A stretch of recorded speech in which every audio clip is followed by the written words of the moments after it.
Good morning and welcome back to Project Alfred. We do have a very exciting update. It has been a little while. As you can see behind me, we do have the full addition now complete. Painting's on, cladding's done. Let's go take a look inside.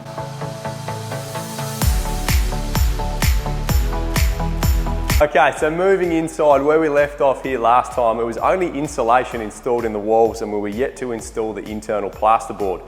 Jump forward a long way. As you can see, all the joinery has been installed in here now as well. Got some beautiful marble bench tops, 2-pack joinery, and the light fittings and fixtures have gone in.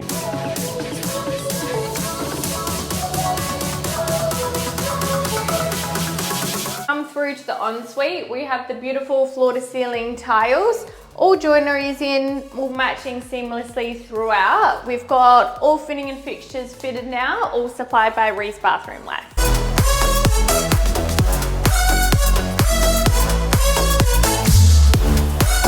Out here in the alfresco area, our main concept for this design was to get as much natural light flowing through into the interior through our Rylock windows. We do have a feature out here, it's the alfresco battens. As you can see, the natural lighting flowing through. Another big feature is our Rylock double glazed sliding stacker doors.